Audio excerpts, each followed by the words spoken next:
I'm Bob Kerrey. I'm president of the university, and I'm going to, first of all, thank Lisa and Beavis. This event actually began with a conversation that they had, and I very much appreciate all the participants of this panel coming here to participate. We're going to have a conversation for approximately an hour, then I'm going to let all of you ask whatever questions you have, and if we run out of gas before the hour is up, you can get involved with this conversation even earlier.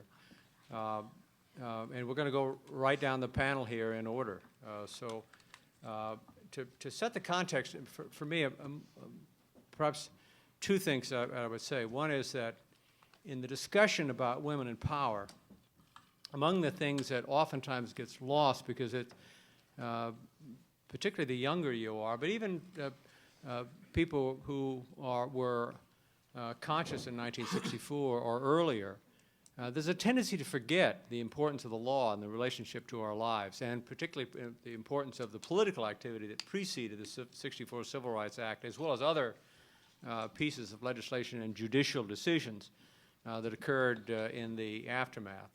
And they become terribly important because first of all, those political activities can oftentimes be very annoying in the current moment. We tend to praise them when you're looking back on them, but they can be annoying, and especially if it's a legal action brought against your institution or your organization. But there's an accumulation, it seems to me, both of evidence and action that bring us to where we are today, and there's a relationship, in other words, between what we have in terms of freedom and the law and the judicial interpretations that are made around those laws. The second thing that I would say is that, and I think this will probably surprise most of you, the political views in this neighborhood are slightly different than the political views on the other side of the Allegheny Mountains. And I was talking earlier and asked the group if they've ever heard of a gentleman by the name of Michael Savage. Or actually, the question was, have you ever heard him? Have you ever listened to him? And the answer was no. Among the great blessings of being from Nebraska and having a family back in Nebraska where I go from time to time is the opportunity to listen to Michael Savage on the radio. He's published a book, and he talks constantly and delivers those words, I would say, not persuasive to me, but persuasive to an audience that's uninformed, that this is a zero-sum transaction, that every gain of power for women and equality for women has come at the price of power and equality for men. And he views, I would say, in his published work and in his written work, largely the scene today as a crisis for men. I know it seems laughable unless you're sort of a pathetic guy like me. Every now and then you fall victim to this argument. I'm just telling you that the importance of this is that there's an argument going on. It's not a static situation.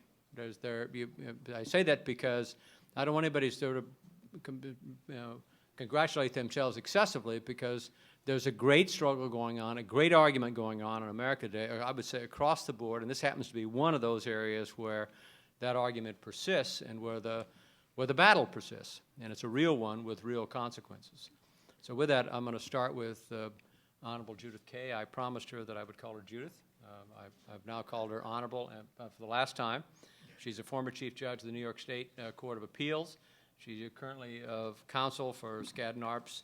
She's done tremendous work improving the quality of the court, work in adoption, and many other areas. And I'm very honored and pleased now to be able to introduce to all of you Judith Kaye. Thank you. Thank you all so much, and thank you, Bob. I notice the title. I take it everyone has the title. I have kind of a mixed feeling going first. Paths to Prominence, from Antiquity to the Present. Wow. Okay. So I'm going first, and I appreciate the argument, Bob, but I'm here just to state the facts. This is, as far as I'm concerned, not an argument between the women and the non-women. I'm just going to state the facts.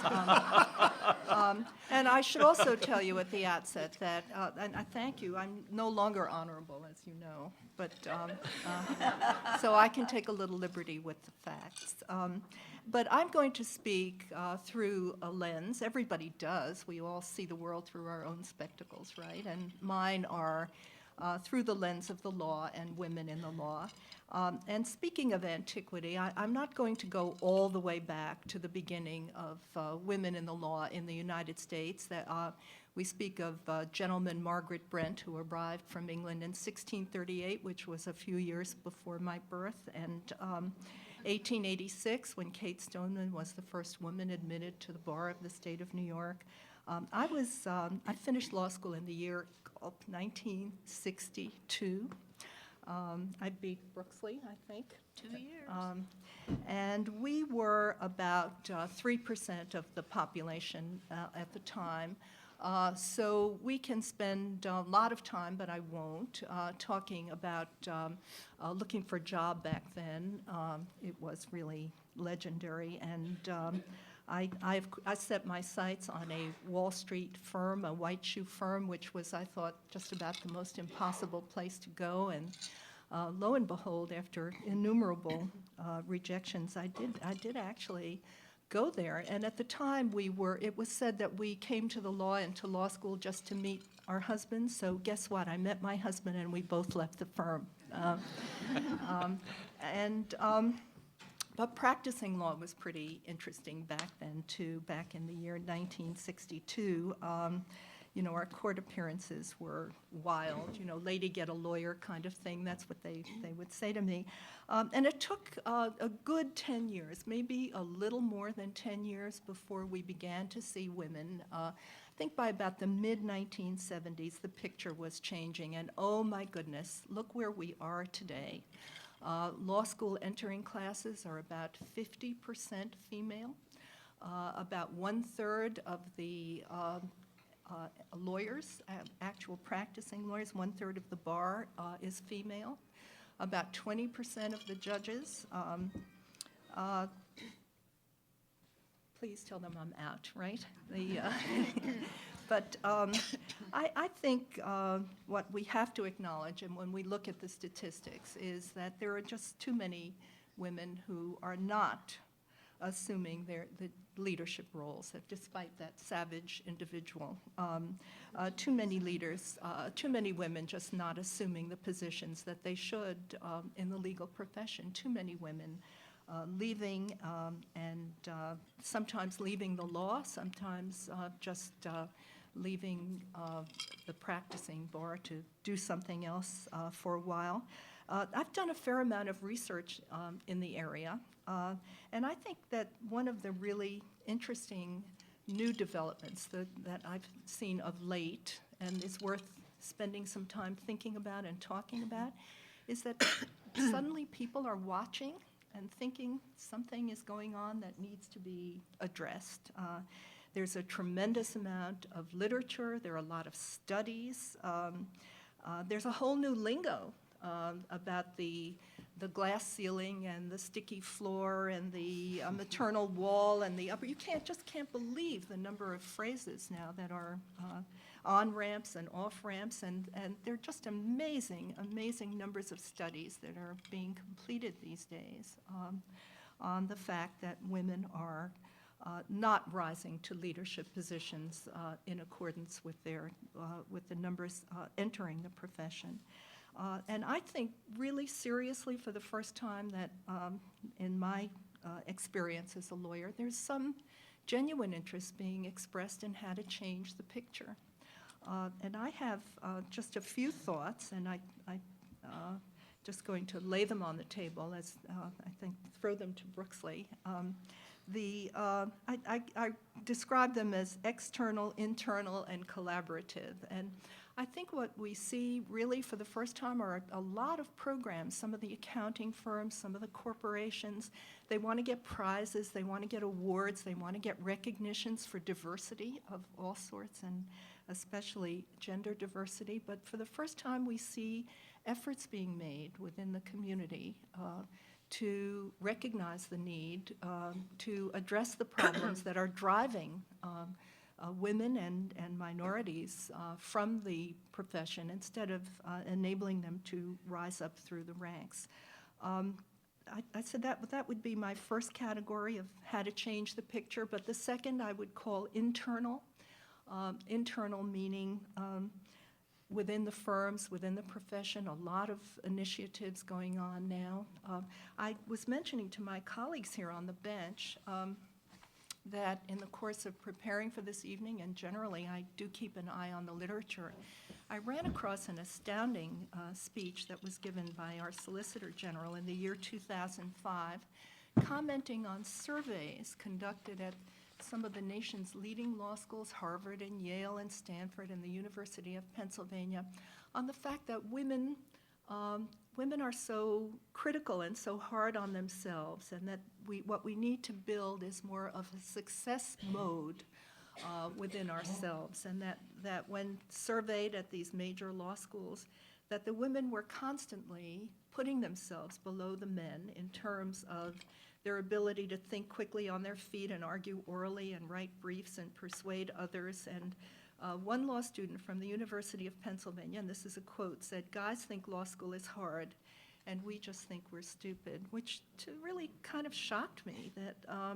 But I think internally it's something we need to work on and build on, both at high schools, at colleges, at law schools, internally within the profession. We have to change the mindset for those people who really believe that they are not success-bound and will not rise through the profession, that we have to build a success mode, which brings me to my third point about the collaborations. And I think there are a number of very wonderful collaborations going on. I certainly hope we will stimulate some this evening in our conversation.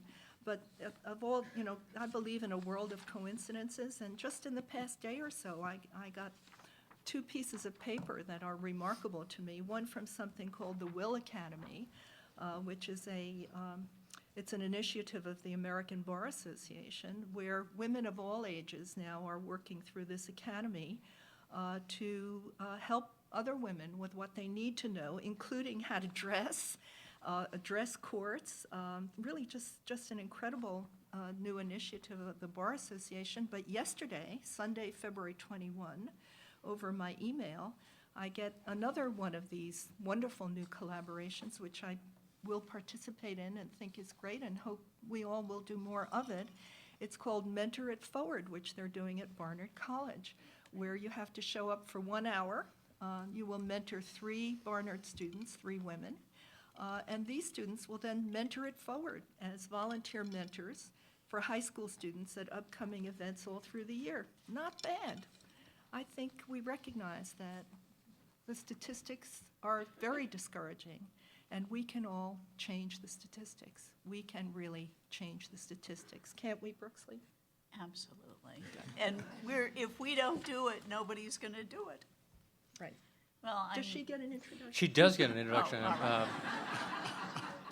Thank you, Judith. Brooksley Bourne is a former partner of Arnold and Porter. She's also the former chair of the U.S. Commodity Future Trading Commission. She has actually 2 pieces, and we discussed this earlier. She may have the second one. I'm not sure how she's going to be able to get into all of it in the opening comment, but first is just her own history and understanding of the changes that have occurred over the last few decades. But if you don't know it, the CFTC, the Commodity Future Trading Corporation, regulates 2 exchanges in Chicago, and they are 90% men. It is definitely a male culture, and I wanted Brooksley to talk about what that experience is like, both in the beginning and in the end. Thank you, Bob. Well, I'm really delighted to appear on this panel about women, the power of women, and the ways to increase opportunities for women. In my experience, opportunities for women have expanded because women have worked together for change. They've worked to change the role of women in our society by being trailblazers, by being role models, by being mentors to younger women, and above all, by working together. Of course, it's always been important to enlist the support of male colleagues in this effort, but in my experience, the efforts of organized women dedicated to increasing their own opportunities and the opportunities for younger women have made all the difference. I've seen enormous changes in the opportunities for women in the last 45 years since I graduated from law school in 1964, 2 years after Judith did. The legal profession was then totally dominated by men. In 1964, only 3% of the profession was female, and that percentage hadn't changed since the late 19th century. Virtually all law schools had quotas on the number of women they would admit as students. My law school, Stanford, had no women faculty members, which was the norm. There were a few women teaching in law in the country. My graduating class included 5 women graduates out of 100, and it was the largest number of female graduates Stanford had ever had up until that time. After graduation, I clerked for a judge on the U.S. Court of Appeals for the D.C. Circuit. He was the only judge on that court who had ever had a woman law clerk before that time.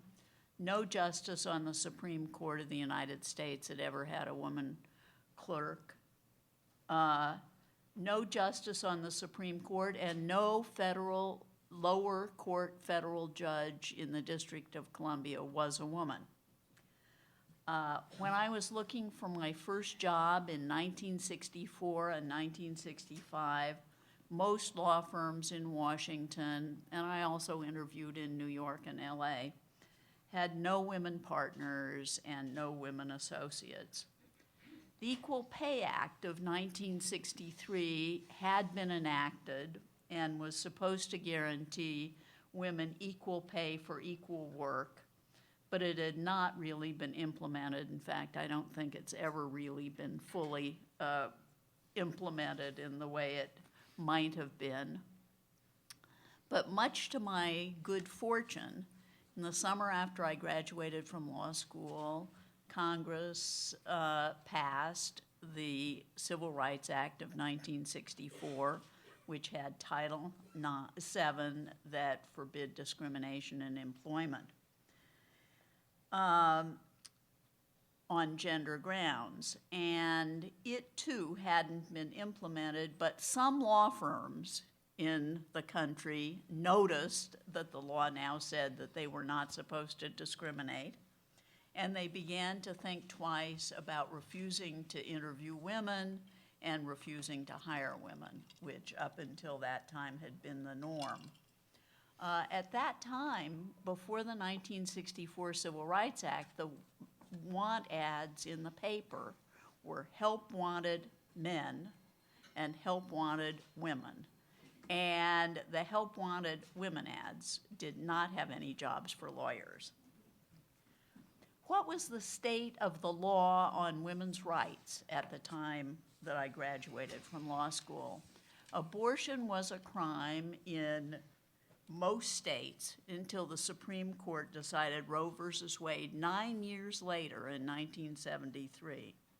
The only constitutional equality of women recognized by the United States Supreme Court at that time was the right to vote. The 19th Amendment to the Constitution granting women the right to vote had been adopted in 1920, 50 years after African American men had been given the right to vote by the 15th Amendment. There had been no use of the Equal Protection Clause to strike down discriminatory laws against women until the 1971 Supreme Court case of Reed versus Reed. State and federal law was replete with such discriminatory provisions. Vestiges of the legal incapacity of women at common law still pervaded the law of most states. Supreme Court Justice Hugo Black said, "Under the common law, by marriage, the husband and wife are one, and the one is usually the husband." Moreover, paternalistic and stereotypic views of women, whether single or married, tainted the law. For example, employment laws in many states limited the hours a woman could work, the amount of weight she could lift, or the jobs for which she could be hired. And even after the adoption of Title VII of the 1964 Civil Rights Act, these state laws were used by many employers to justify continuing discrimination against women. Most law schools had quotas limiting the number of women that could be admitted, and that was not forbidden until, and it didn't start to change until Title IX of the Education Amendments Act of 1972 was passed that forbid discrimination in federally funded education, and also explicitly forbid discrimination by professional schools. Federal laws, court and agency decisions did begin to make an enormous difference. The changes in the last 45 years have amounted to a social revolution. In the legal profession alone, almost half the law school graduates are female. More than 45% of the law firm associates are women, and 18% of law firm partners are women. About a quarter of the judges on the federal district courts and the federal courts of appeals are female. And now, again, we have 2 women justices on the Supreme Court. About 20% of law school deans are female. How did this wonderful change in the legal profession and in our society happen? Thousands of women lawyers across the country, along with many of their male colleagues, played an important part in the work necessary to accomplish this revolution.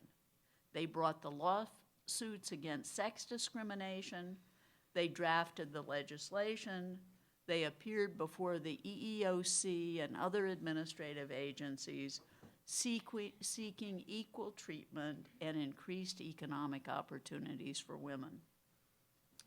I feel that I was very fortunate to be practicing during the last 45 years, to be a part of the efforts to increase opportunities for women and to watch the change happen. Many of the women instrumental in the effort were trailblazers in the legal profession, but they were not satisfied with being the first woman in a law firm or on a court or on a law school faculty. The important thing was to make sure we were not the only women and to make sure that opportunities opened up for the women coming after us. Although a lot has been accomplished in the last 45 years, there's a lot more to be done. The revolution certainly isn't over, and women's equality isn't yet a reality. Most people in poverty in this country are women and their children. Women's earnings are still substantially less than those of men with comparable education and qualifications, and the workplace still does not accommodate the demands of childbearing and child rearing. Lack of mentoring, sexual harassment, and stereotypic notions still hinder women's career advancement, and the lack of high-quality, affordable childcare is a nationwide problem. Women are the victims of domestic violence and sexual assault, and our society is still working to devise effective ways to protect them. Title IX's promise of educational opportunity has not yet been fully realized for all girls, and women's health issues have not received the attention they deserve. The Supreme Court's decisions on reproductive rights and equal protection of the laws for women are under siege.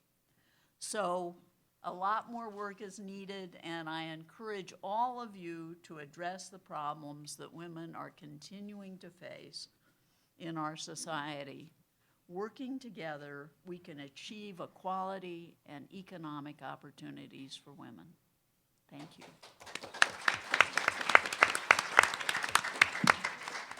Well, I promised I'd do this.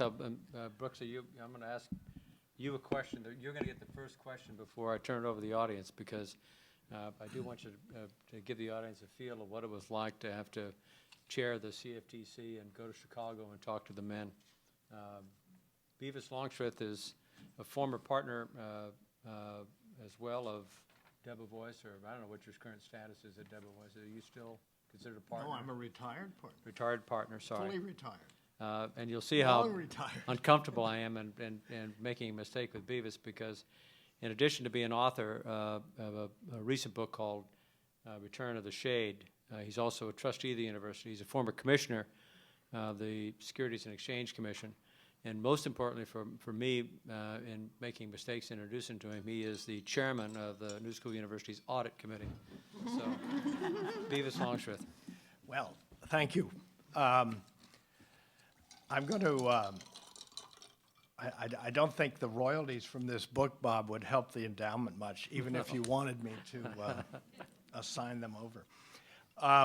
So I know a woman's power because I've been married to a powerful woman for a long time. She conducts a chorus of 70 voices, at least half of whom are men. But I'm not going to talk about that. I'm going to talk about women in history briefly. I'd first like to simply pay a tribute to the hardy handful of men who actually were bold enough to show up tonight.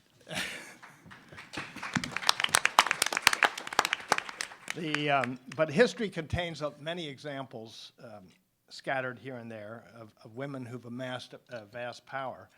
And Emeritust was one of them. She's a queen and queen mother of the Persian Empire at its peak in the 5th century. And she and her predecessors in that empire, Atassa, who was daughter to Cyrus the Great, and also queen to Darius the First, and Emeritust, who was queen to Xerxes, wielded immense power within this empire. And hence they wielded power through the entire land, which comprised something like 100 million square miles. It stretched from the Indus River on the east to North Africa on the west, to the Aral Sea in the north, and the Persian Gulf in the south. It's a forgotten empire, as the title to a British Museum exhibition of about 5 years ago called it. And that's too bad, because it has some useful lessons even for the subject of women in power today. It lasted 220 years, from 550 BC to 330 BC, when Alexander destroyed it. Counting from 1776, our empire's been around only for about 233 years. And if we aren't careful, we won't need an Alexander to destroy us. We can do it ourselves. But that's getting into a different subject. In important ways, this empire, the Persian Empire, was far more tolerant in its day than countless countries are today, and I think that's important.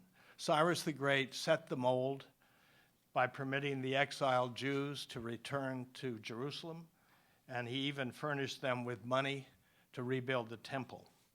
His new empire embraced and welcomed all religions, and some historians have even credited Cyrus the Great with being the first man to espouse human rights, to have invented human rights. Royal women in that empire could be economically independent, and royal women numbered in the at least the hundreds, maybe the thousands.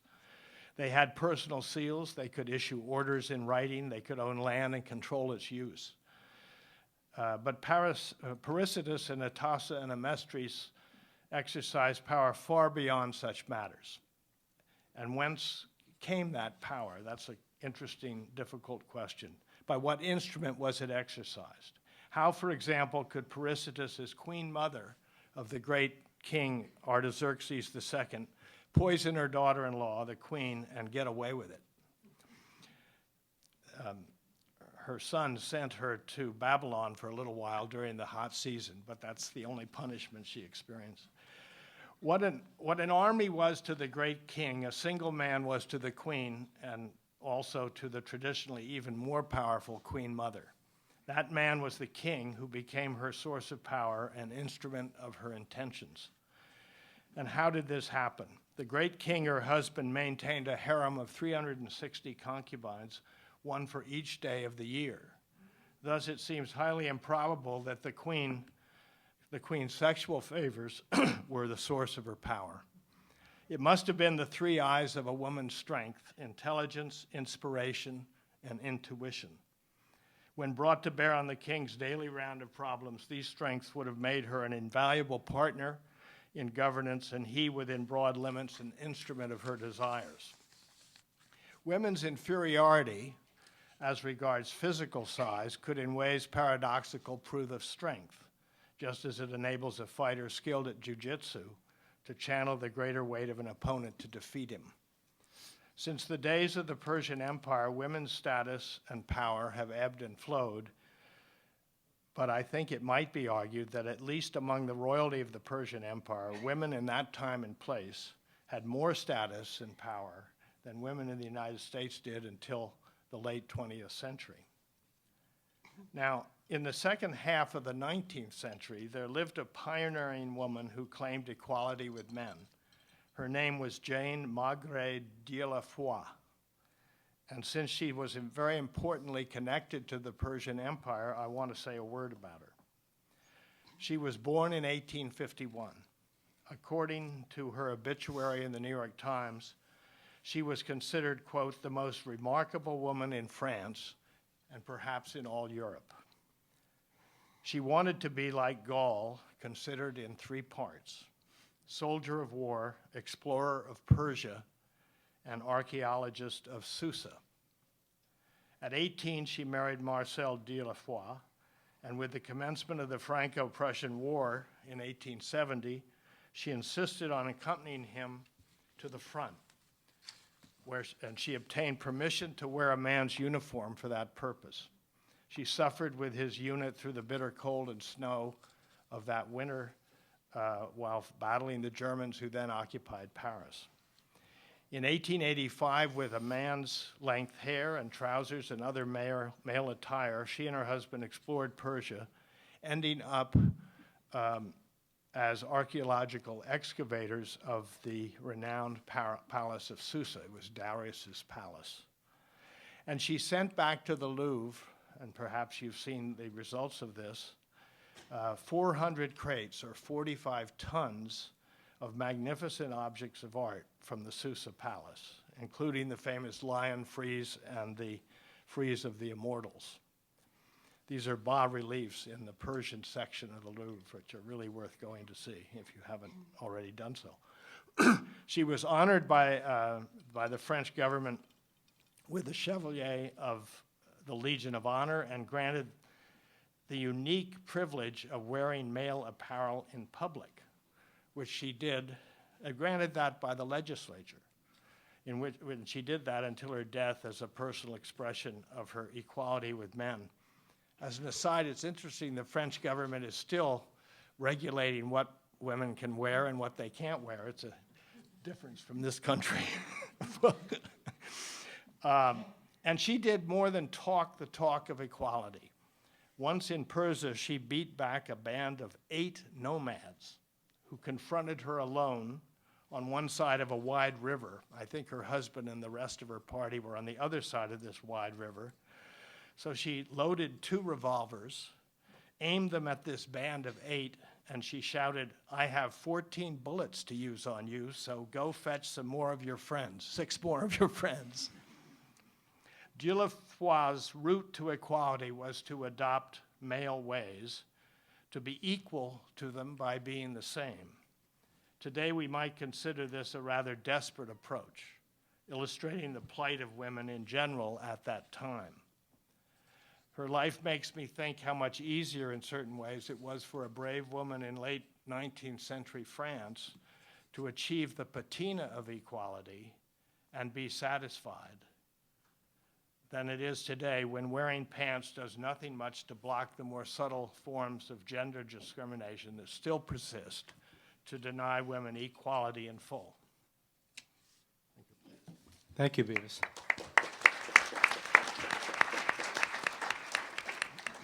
Letty Cottin Pogrebin, did I say it right? Perfect, thank you.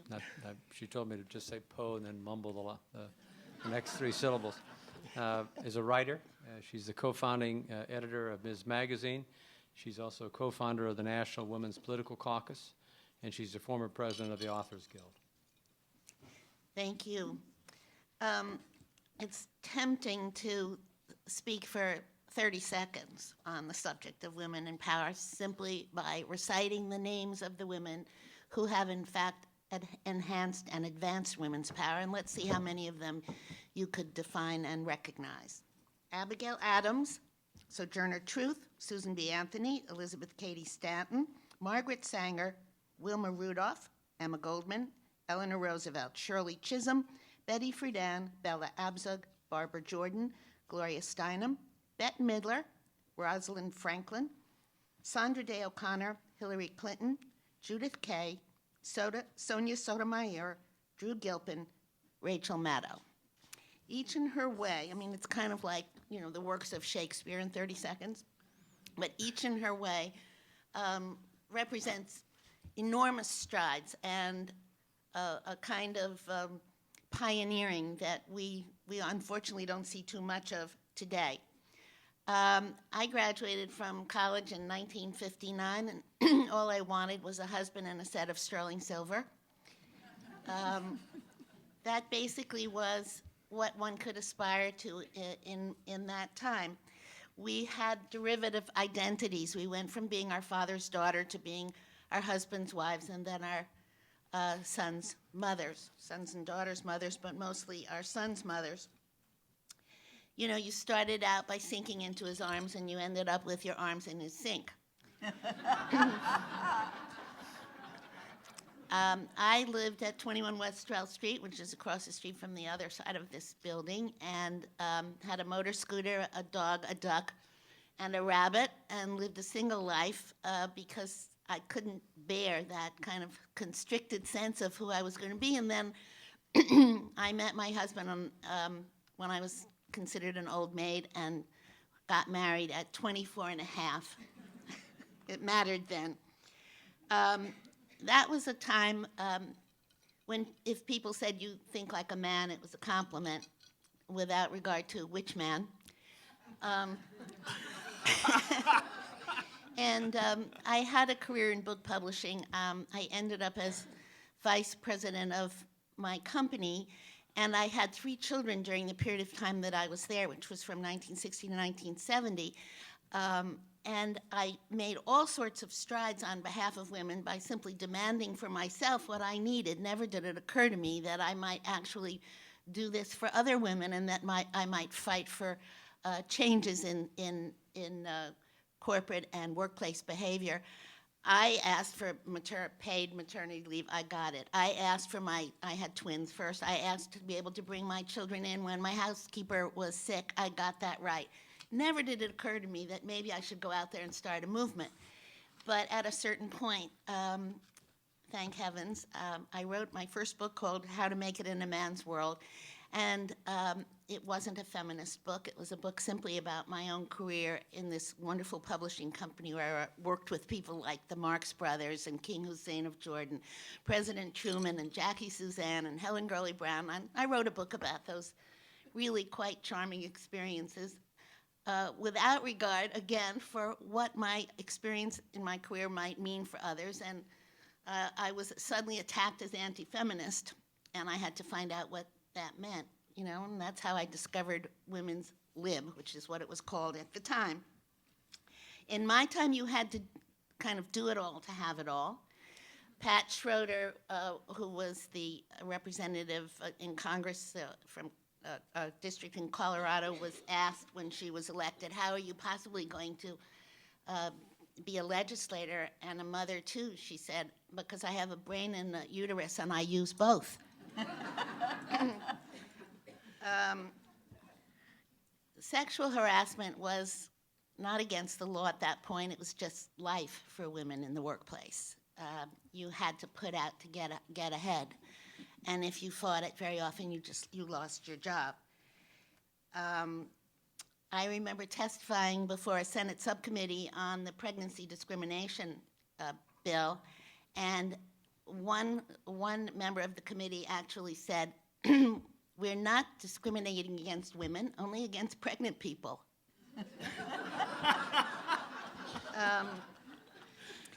So happily, I did discover Women's Lib and became quite involved and enamored of the struggle, and participated in all the sit-ins you may have read about if you were a women's studies major. I always am amused by people who say, if you were so pissed off, why didn't you major in women's studies in 1955, right? So, you know, I wasn't at the Miss America event where we didn't burn bras, we put them in garbage pails. But from that time on, I was kind of present at the creation. The sit-in at McSorley's, which was men only, at the Plaza, at the Ladies' Home Journal, because a man was the editor of, well, pretty much all the women's magazines at that point. At the sit-ins at the New York Times, because they didn't have women reviewers and they didn't have women commensurate with men as reporters, and women, there was the women's pages, and we in fact protested the male and female want ads, because, I mean, imagine getting out of college and being completely prepared for a career in science, opening up the New York Times, and there isn't a single job in science on the women's side. That was kind of the frustration of everyday life for women. I had to go into the separate entrance in the Harvard Club because my husband was a graduate of the Harvard Law School, and it took a long time for women to succeed at that one, because they said, well, and to become members. I remember my husband came back and they said, well, we can't have women members because they'll put tablecloths on the poker tables. But the flagrant sexism had to be answered with flagrant activism, is pretty much the way I looked at it. We had to battle to get credit for our work. We had to do the litigation and press for the legislation and do the street actions and discover women's lost history and honor our foremothers and challenge sexist language and patriarchal religion and liturgy and God language and change women's status in the armed forces and attack on the basis of race, class, and gender discrimination that's very often interwoven and braided. And we were told that we had as much chance of getting married as getting hit by a terrorist bomb at some point in the early 80s by a headline in Newsweek. So we had to, as well, attack some of the misguided cultural assumptions and honor single women, honor women who did not necessarily wish to become mothers. And it seems to me that the statistics that have already been cited, if you read Katha Pollitt's recent piece in The Nation, they have both the good news and the bad news part of them. It's kind of like, goes way back to Moses. He came down with the tablets and said to the children of Israel, I have good news and bad news for you. The good news is I got them down to 10, and the bad news is adultery is still in. So the good news, just to wrap up, is that we did have a woman running for president. We did have a woman, God help us, running for vice president. That's why, you know, we're for feminist women, not all women. It's my view. And I think every woman is a feminist if she simply wakes up and looks around her. We have 17% of women of the House and Senate are female, but you need to have 30%. All studies show that you need 30%. You need a critical mass of any power institution in order to make change. So 17%, we have a lot of years to go to get up to 30. The pay gap when I got out of college was 59 cents on the dollar to a man. We've gotten up to, 77% on the dollar. 2 out of 3 of our news anchors are women. 50% of our workforce is women, but a lot of that has to do with male unemployment. But women are mostly in the same pink-collar jobs in clerical, caregiving, early childhood, and retail sales. Still, parking attendants make more money than women working in child care centers. That's not progress. 31% of women-headed households live in poverty. The mortgage crisis hit black women disproportionately. Yes, good news, a woman is president of 3 of the 8 Ivy League schools, and 57% of the undergraduates are women, but only 26% of tenured professors are women. And bachelor's degrees are still worth 2.5 times over the lifetime earnings of a man than of a woman. So I'm not so quick to celebrate. Abortion rights has been eroded since Roe v. Wade was decided. And without the freedom to control your own body, you have no freedom. You have no freedom if you don't have freedom inside your own skin. Violence, rape, sexual abuse has been mentioned. Homophobia, I might add. But 5 women won Nobel Prizes this year. We're glad for what we can get. And women are breaking records in the Olympics.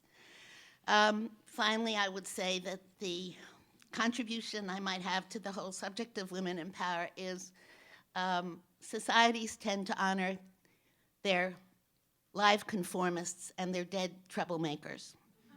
I believe in being a troublemaker while you're still alive and kicking.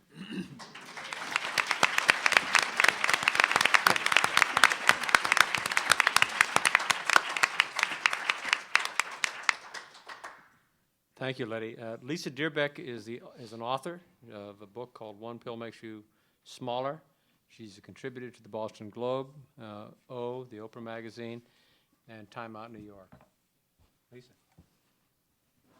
There is a form of power that has no suit, tie, or limousine. It may not possess a stock portfolio or hold a job. This power lives in the outer boroughs and survives on rice and beans. It is the power of the artist. The artist is a free agent in society, a jester, a provocateur, a troublemaker. She says whatever she wants to say without caring about what is popular or polite. Some of our most powerful writers have spoken from the vantage point of the outsider, those on the margins of society, dispossessed, ornery, shocking, and unsettling. There are subtle forces at work that train writers to play it safe. Don't wander down that dark street. Don't charge off into unknown regions. But when we as writers venture into these outlying territories, we become braver, battle-scarred, and wise. We come back from our adventures bearing riches. Write about what you are afraid to speak about, Colette has said. In these silent territories, women writers have been pioneers, breaking the taboos that had restricted women's speech and devalued or ignored female experience. Mining emotionally charged material, women have flourished as artists. In France, Colette's sensual, sophisticated writing about female sexuality won her a wide following starting from the turn of the century. By the 1920s, she was hailed as France's greatest novelist. Edith Wharton wrote about abortion and prostitution in her novel Summer, published in 1917. 4 years later, she became the first woman to win the Pulitzer Prize. In 1970, Toni Morrison exposed incest to the light of day in The Bluest Eye. Morrison has said that when the book was published, it was dismissed, trivialized, and misread. She won the Nobel Prize for Literature in 1993, one of only 12 women in over 100 years to do so. Sapphire told the story of a girl who survives pregnancies by her father in Push, adapted to the screen in Precious, now nominated for an Academy Award. Women movie directors, meanwhile, have been shut out of the Oscars since the first awards ceremony in 1927. No woman has received an award for directing a film, and only 4 have been nominated. 2 of these won Oscars for Best Screenplay. Women writers have achieved power through 2 routes, artistic and commercial. From the very beginning, at the start of American history, Women writers made a splash as hugely popular best-selling authors. Now, this is particularly striking because the odds against being a writer at all, if you were female, were enormous. Women were not supposed to write. We were understood to be physically and intellectually inferior to men, incapable of creating anything beyond embroidery. To question one's place as the weaker sex was to defy God's plan. Professionally, we are expected to be governesses, to cook, and to care for the sick. The strictures against ambition was so intense that female authors from the 17th to 19th centuries spent a lot of time apologizing for writing. Elaine Showalter gives a marvelous account of the history of women writers in A Jury of Her Peers, and it's fascinating because, of course, what happened to women writers parallels what happened to women in general. Not surprisingly, it is a story of unfairness, exclusion, and suppression, and it is a story of scrappy, talented, stubborn, brilliant women breaking through despite numerous attempts to discourage us. One of the earliest writers to achieve recognition in this country was Anne Bradstreet. Raising 8 children, living at the edge of the wilderness, she published a book of poems in the 1600s. While Bradstreet assured the public that her writing couldn't possibly compete with the superior writing of a man, her book became one of the best-selling books of the day, rising to the top of the charts alongside William Shakespeare and John Milton. By the 18th century, the majority of novels published were written by women. But when Charlotte Bronte asked the poet laureate for career advice 100 years later, he told her that literature cannot be the business of a woman's life, and it ought not to be. His words were like a dagger to her heart. Luckily, she ignored it. Edith Wharton and Henry James were fierce rivals for readers in their lifetime. When she told James that she'd bought a large, luxurious new car with the earnings from one of her novels, he admitted that his paycheck from The Wings of the Dove had only paid for a small wheelbarrow. Today, women's massive power in publishing and writing is demonstrated by the phenomenon of Oprah Winfrey. It would be only a small exaggeration to say that when Oprah pulled the plug on her incredibly influential book club, the corporate publishing industry began to crumble. Book sales fell. Women buy books and women read, as publishers have long perceived. We've succeeded on commercial and artistic pathways, and sometimes the two have diverged. My own story may be instructive. I have worked both on the inside of the commercial press and on the outside, swapping less money for greater creative control, not always voluntarily. My first publication was a collection of short stories with a totally obscure fringe press, what was once called an underground press. I love the idea of an underground passageway to publication and to an audience. This first publisher of mine did beautiful, handmade, illustrated editions in limited print runs, very exclusive, which is to say, very limited. It got me noticed by writers I look up to, which helped boost my credibility and prestige factor enough that my next publication was with Farrar, Straus & Giroux, a considerable leap from the underground to the above ground. Still, my underground book remains one of my favorites, and I feel proud of it in a different way. It is odd and feisty, and it is not trying to impress anybody but me. The title story, set in the fashion industry in Milan, Italy, where I lived at the time, is about a writer who makes a Faustian bargain to attain success, becoming Satan's sex slave. Little edgier than The Devil Wears Prada. It's a send-up of fashion and the arts, satirical, ribald, and vulgar. As women writers before me have discovered, it's profoundly freeing to write in this way. It was a great publishing experience, marred only slightly by the publisher's casual assumption that in exchange for publishing my work, I would naturally start sleeping with him. Evidently, he took the story very literally. I happily joined the mainstream. When international rights were sold to several countries, French publishers read my novel and asked to see my photograph. I provided one, in which I stood on a doorstep in Venice wearing a boxy black suit. I thought it was cool, but not in France. I was told in no uncertain terms that they needed to see my body better in order to decide whether or not I had, quote unquote, a figure and was telegenic. I declined to provide an additional photo, and the French declined to publish my book. The casting couch. It is active in publishing. If you don't sleep with your male editor, people will say you did. One established author, whose name I will withhold, has for 25 years been known as the former girlfriend of the once powerful publisher Gordon Lish. who published and promoted such authors as Amy Hempel and Joy Williams? Who started the rumor that this attractive 22-year-old female author was sleeping with the middle-aged Gordon Lish? Gordon Lish. The future of writing and publishing for women is hopeful. A change is coming, and it means new opportunities for outsiders. There's a massive belt-tightening in the mainstream press. Like a gambler who has gone into debt, it is desperately searching for the next horse to bet on.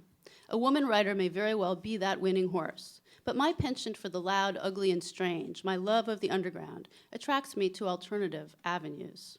I'm currently working informally with OR Books, a new startup company, with a still imaginary fiction imprint called Mischief and Mayhem.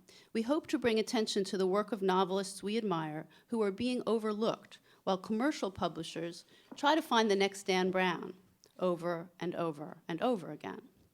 The rise of the ebook and the proliferation of little handheld gadgets which may replace or supplement expensive books made of paper, so very difficult to make a profit on, will open new doors to women as publishers and editors of a new generation.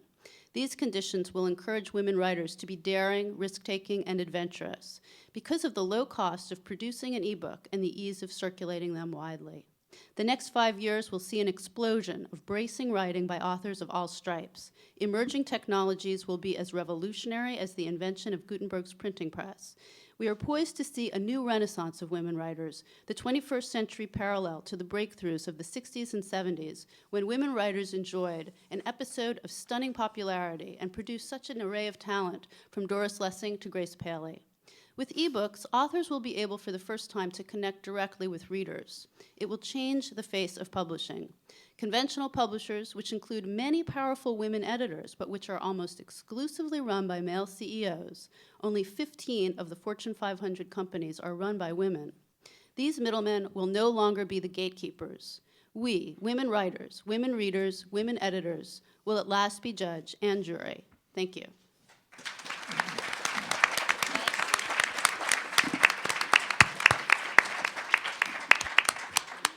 We've reached the point where I'll take questions from the audience. I'll turn back on Brooksley before I take the first question, because and I'll try to connect it if I can. Maybe pull Letty back into this conversation as well, because I regard Brooksley as a troublemaker in the 1990s.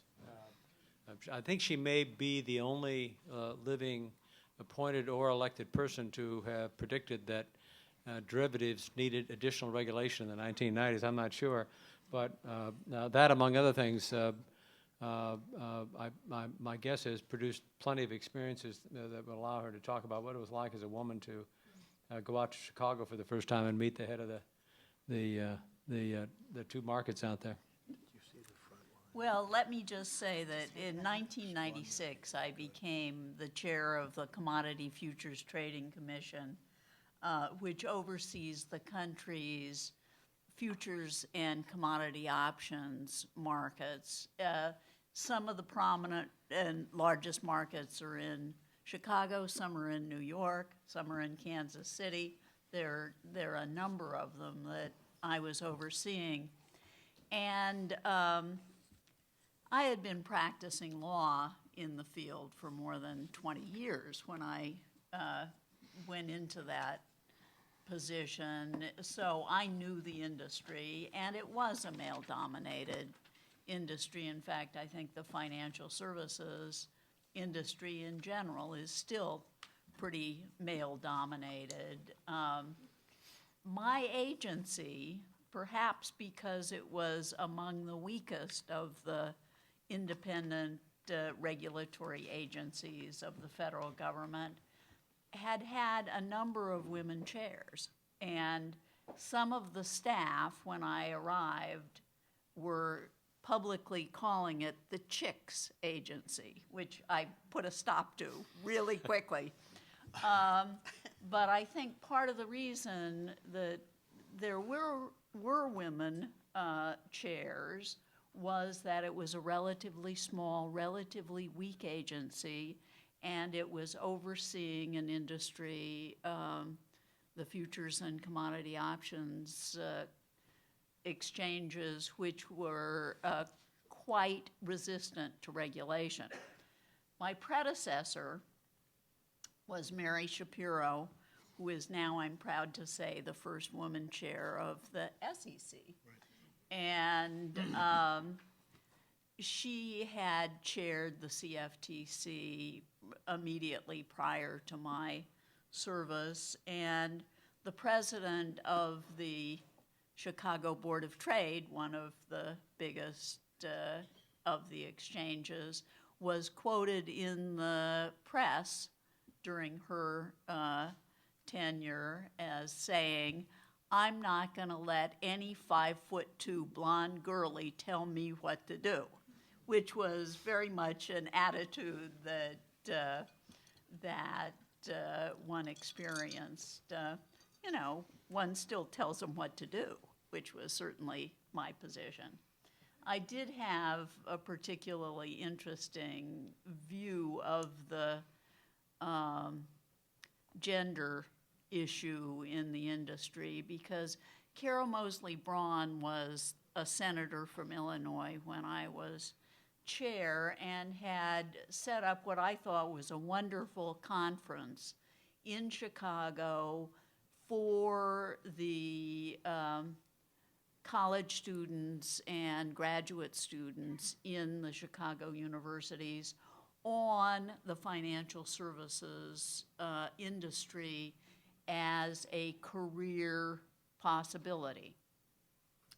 And she wanted to encourage women and minority people of color to apply, and had Arthur Levitt, who was then chair of the SEC, and me come out to speak about how important it was for people of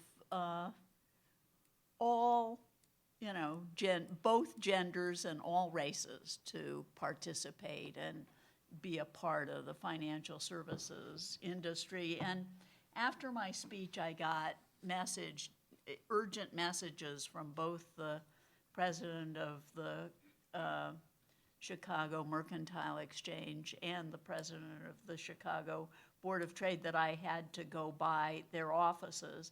And they both separately said I had done a terrible thing by suggesting that women or people of color should consider their industry. It was very highly dominated by white males, and there was a lot of nepotism. Traders' sons would go into the business. The head of the Chicago Mercantile Exchange said to me, "What if Jesse Jackson were to get on the bandwagon and say we had an obligation to bring women and minorities onto the floor of the Chicago Mercantile Exchange?" And I said, "Well, I certainly hope you would embrace that effort. I don't see how you can continue at the end of the 20th century by excluding from your ranks more than 50% of the talent in America." I have a question for Beavis. Go right ahead. Okay, and I enjoyed the portrayal of women in ancient history. The question I have, Beavis, is why is it that law is always portrayed, the lawgiver is male, yet the very lofty concept of justice is a woman? That's always been so from earliest times in every civilization. Justice is a lady. Well, it shows how we've slipped from the early days. Is that the best answer you have? It's an interesting question. It's a very interesting question. I really don't know the history of that. I wanted to just mention something. I think to show you how rooted men are in assumptions about the sexes is the wonderful story of the discovery of the microscope, the electronic microscope, when the Germans developed it, and the men gathered around these scientists to look through the microscope at the first thing, and of course it was a sperm that they wanted to look at, and they expected to find the homunculus there because the woman was just the carrier. She had nothing to do with things important. But the stunning fact is that those scientists saw what they wanted to see and published an article in English and German immediately following their discovery of what they saw. So it's in the record. It's a scientific journal in those days run by men. So, I mean, you can see what inertia women have to struggle against in order to change anything that's as deeply felt as, say, the theory of the homunculus in those days. That was an impressive evasion of a question. What's your answer? I think it's a great question. I have a Do you? theory. I think Okay. I think justice is more theoretical and abstract, and law is concrete and supposedly practical, and women are thought to be uncorrupted by power and a little more pure and in the realm of the non-concrete, and it works up and down the line in terms of the way we're sort of psychologically and emotionally portrayed. And My I think answer would it's- be based on the presumption that the men wrote the dictionary, that could be. We would prefer to appeal for justice to a woman. Perhaps, I don't know. I don't have an answer. I don't have. But on the And scale she's of blind, things, you isn't would she? grade it just a little bit higher, wouldn't you? But I presume that the original definition is a male definition. No? I she- wasn't there. No, was I? I got here just after. She's portrayed with her eyes covered, isn't she? Not always, not always. Are there Sometimes- questions from the audience? Oh. Yes, please. How do we ensure that women who are appointed to the bench under the feminist argument that they are strong women, once they get on the bench, they play along to get along and then hurt women by really going against women once they're on the bench? I would quarrel with that generalization. Well, I would take it from, for example, in the matrimonial bar, where women are hurt if they're stay-at-home mothers and are not, it's used against them, that they're stay-at-home mothers and they're not working. And how do we ensure that women who are stay-at-home mothers, who have made a choice, and that, as Ms. Letty. has said, the advantage of women is having a array of choices. That's what we fought to have, is array of choices. But then when you're before the matrimonial bar, that suddenly those choices are used against you. And how do we make sure that women really still continue to have those I choices? still can't accept your generalization, that is generally true of the bar, that women are opposed to women. I completely agree with your premise that what we have been struggling to do is make a range of choices available to people. They're honorable choices, whichever choices you choose. But I can't agree that women discriminate against women who, in matrimonial cases, when they choose not to be in the workforce.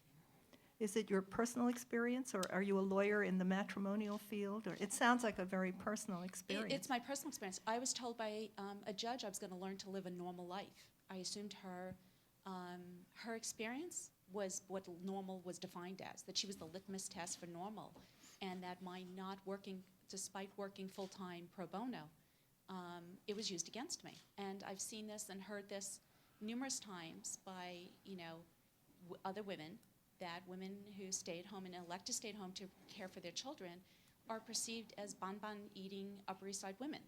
And how do you eliminate that stereotype of the woman who lunches when you are a stay-at-home mom because you choose to care for your children? How do we make sure women continue to have choices for what they do? That it was more, not really an accusation, but more of a question of Okay, to what's ensure your that. answer to the question? I don't know. That's how. I'm quarreling with your supposition, but, so what do you think should be done? I guess evening the playing field within the matrimonial bar, Meaning? making sure, for example, Well, some things, making sure that the legal fees for women's attorneys are paid fairly by the court system and not paid by the The husbands. legal fees are not paid by the court system. I think we're getting into a too very personal. personal Yes, too quarrel personal, here. too personal. But how do we make sure that women have equal access to the court, that their legal fees are paid, that they have equal access to transcripts, they have equal access if they choose that? I guess it's maybe. Thank you. it's more. Sorry, I didn't mean That's okay. No, I okay. understand. Yes.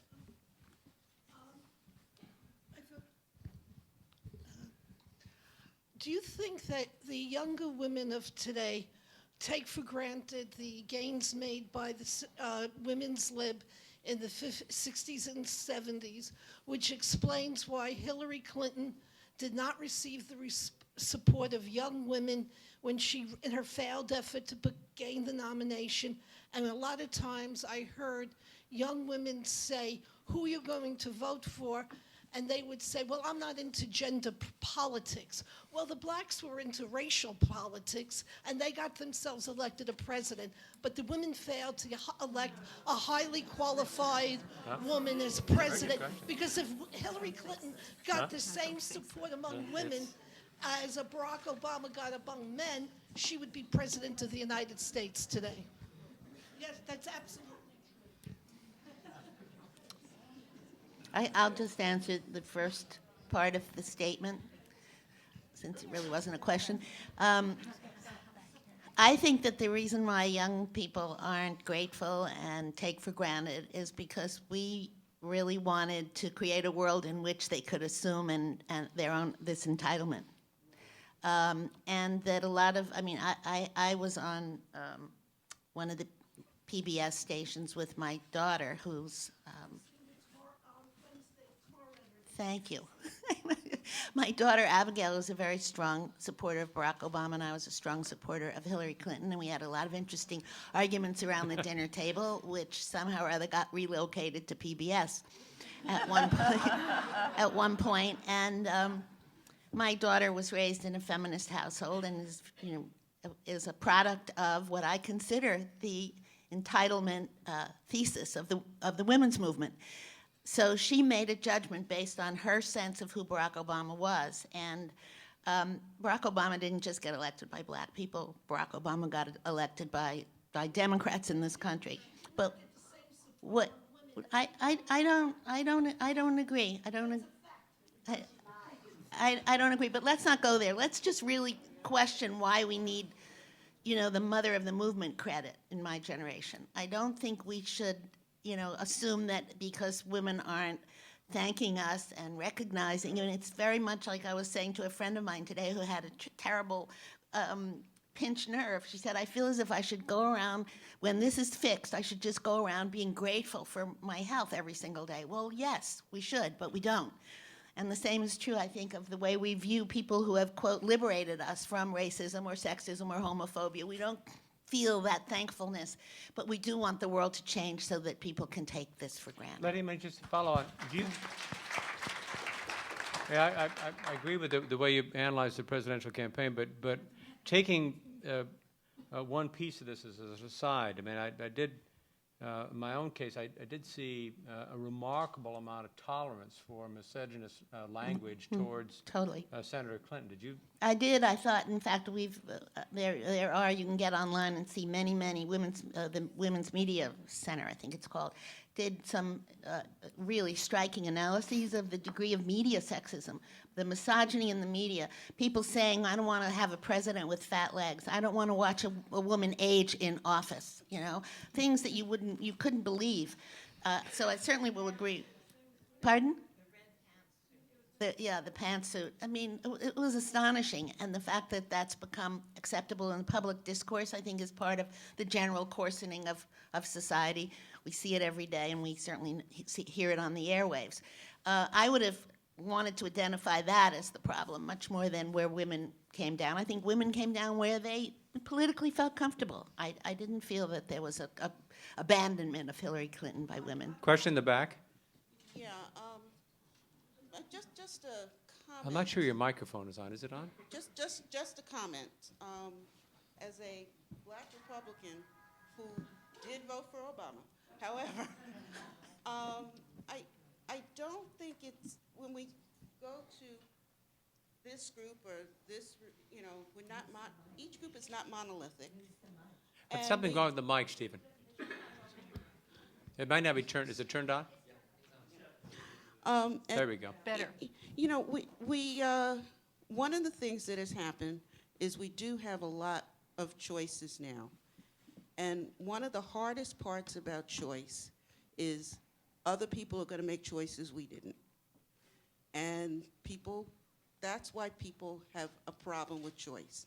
People will make choices that you wouldn't make. They make choices that they feel are best for them. And that is the problem. That's one of the most divisive things that happens. We're happy to have choices, and yet people take advantage of this by pitting women against each other, working women against non-working women who stay at home and work inside the home.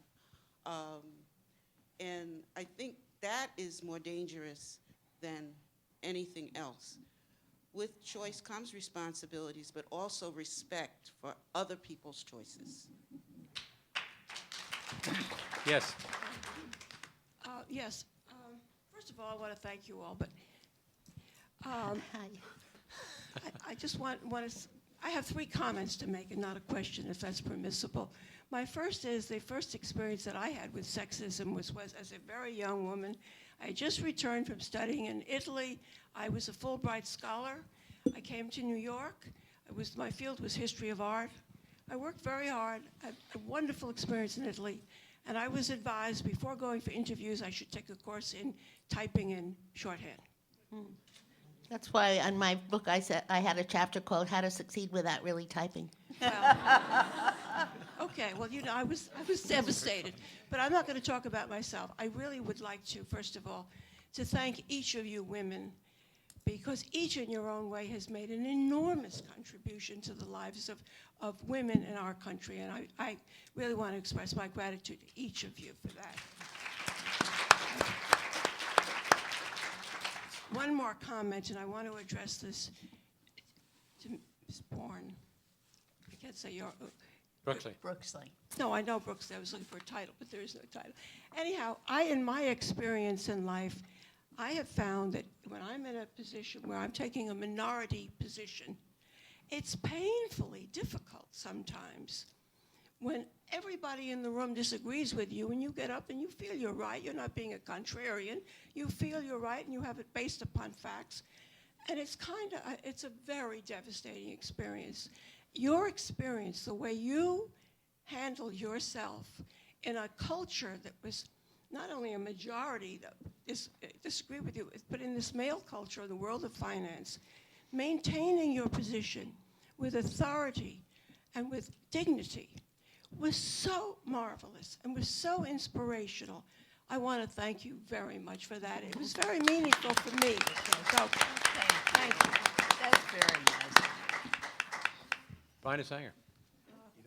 Yes, thank you very much for this discussion. look But it there's one issue I think that we haven't really dealt with, and it seems to me that in the stunning accomplishments of the women's movement, and Gail Collins' book takes you through virtually things that we've all probably forgotten, or many of us have forgotten about, is the failure, and it really relates to young women today, is the failure to really deal at the workplace with the issues of childcare. And the biggest problem, it seems to me, on a societal basis, when you see how many women go to law school and how few get to be partners, is that issue that happens to young women when they really have to confront dealing with children at home. And I wonder if that is really the major impediment to changing those numbers now. I certainly agree with you. I'm sorry I'm jumping in here, but this is dear to my heart. What troubles me is that it's laid at the doorstep of the women's movement. When we have, I say we, I've been a member of, I'm a founder of Ms. Magazine, a founder of about 5 different women's groups, and every single organization or institution or board that I've been part of has put childcare front and center, and yet we get blamed when Nixon vetoes the childcare appropriation or the child care bill, or we get blamed when corporations don't change their family policy, or we get blamed when law firms have mommy tracks, and somehow or other that's a failure of the women's movement. I'm afraid we have to put much more pressure on institutions, and we are pretty powerless when it comes to changing, massive kind of work-life issues like childcare or the balancing of work and family. And I couldn't agree more. And I think it's not just putting more pressure on others, it's putting more pressure on ourselves, too, to make a change. That is indeed a vital change that needs to be addressed. I think women need more to speak up in their situations, and they need to be more supported. They need more programs for reentry when that is their choice. I mean, this is really I couldn't agree more, a very front and center issue that needs to be addressed without casting blame on anyone. But there's a great deal more that we can do ourselves, and a great deal more that should be done by others, and that we have to press to be sure that that happens. That's what we're all here for, to do, to support one another and to see that this necessary change occurs. Let me just add that, when I went into the legal profession and went to work in 1965, and everybody else was male with stay-at-home wives taking care of not only just the children, but all the family responsibilities, so that the men could focus on the profession, I thought that the working place was going to change a lot more than it has with women coming into the profession and into other workplaces. The workplace has not changed enough. My firm has child care in our building that the firm subsidizes, and it's a superb child care center. We have lactation rooms on every floor of the building. No kidding. But I personally think the kind of hours that are expected in the legal profession of both men and women are very counterproductive in terms of recognizing the family responsibilities and just the ability to function.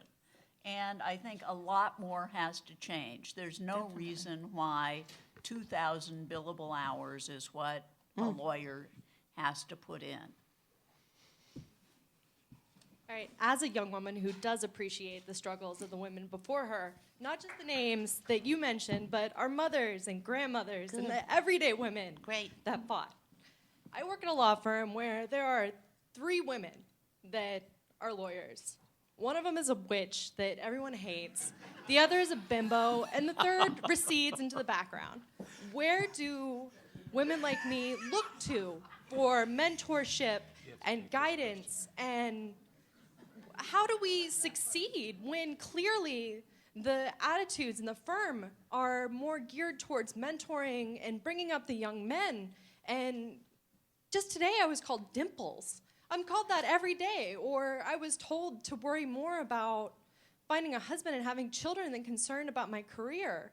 Where do we look to for guidance? Well, I think you should find a support group.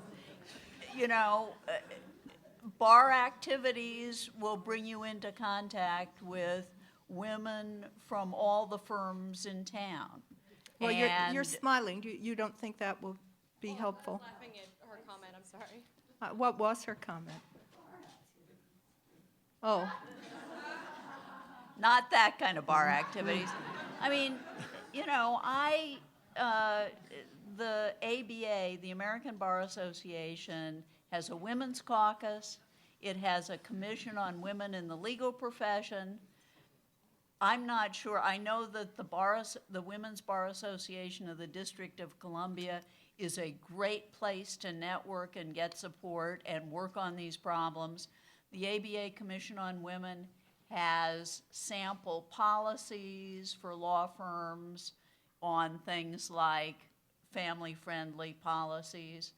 that people can use in their firms. But I think you need to find other women that you can relate to and work with. How long have you been at that firm? Oh, I'm not a lawyer yet. I'm only 24.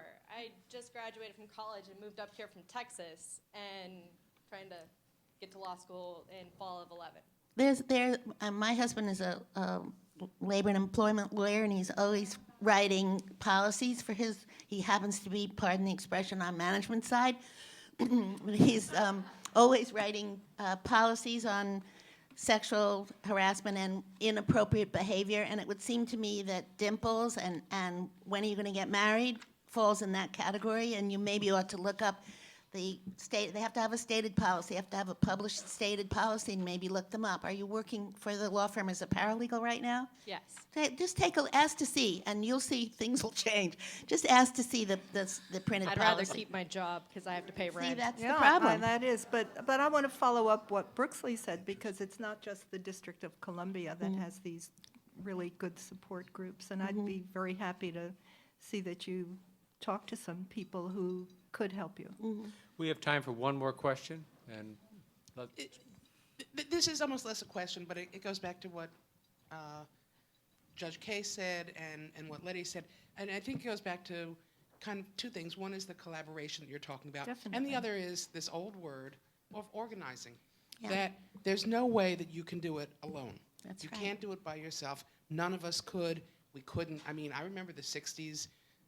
I was told by a cab driver when I was crying in the cab after I was told to learn how to type that, his daughter had just graduated from law school and she was going to go be a secretary, and if it was good enough for her, it should be good enough for me. And that was before the 70s. I mean, we've forgotten, it's not so much forgotten it, and it's not that we have to hold everyone up, to, a queen's level, but we really do have to remember the history and that sense of organizing, and that we really can't do it alone. And certainly, so that, you will get fired. No question, Yeah.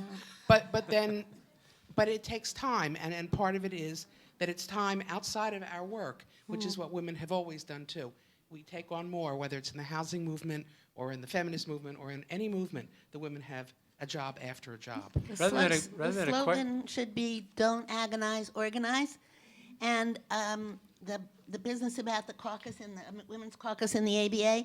I remember when there were caucuses in virtually every corporation in New York had a women's caucus, and one of the things they did was they banded together and told each other their salaries.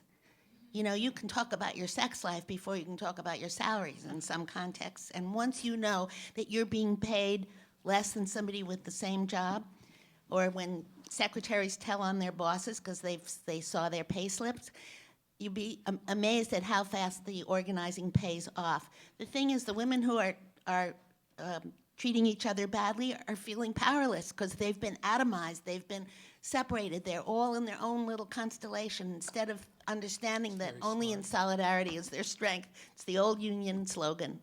And I think that last comment was such an important one. We need to know our history, not so we can be grateful to the people who are older than we are and who went through all of this, but just so that we know we're there for one another. And there are the fact that there are so many more of us just has to mean something, doesn't it? I'm gonna reverse the stream flow here and ask an audience member a question. Linda, what hope do we have from the Roberts Court? Linda Greenhouse, a distinguished reporter of the U.S. Supreme Court. Should be. Do we? So what are the cases that we should watch? I didn't know she was here. Bob asked what are the cases we should watch in the court right now with respect to women. I don't think there's a case on the docket. No reproductive rights cases coming up on limitations on. No, I mean, sure. I mean, they're always trying. Nebraska is trying to pass a law that will ban abortion after 20 weeks with the precise goal of getting a case up to the Supreme Court. But there's not a case currently on the docket that relates to what we've been talking about. But I've just finished a book They're just about to finish a new book, which is a documentary history of the way American society debated abortion in the years before Roe against Wade. And what's interesting about discussing the book and showing it around to Yale Law School, where I'm teaching currently, my co-author Reba Siegel and I called in some very bright Yale Law students just to sort of get their reaction to what we have collected. And one of these students reading our narrative said, "Do you mean that abortion was illegal in every state?" And this was a young person at Yale Law School.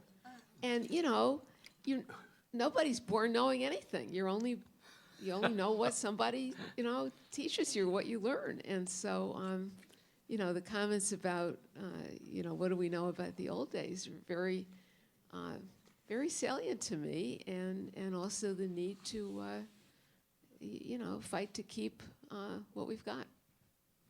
Thank you, Linda, and I want to thank our panel and the audience as well.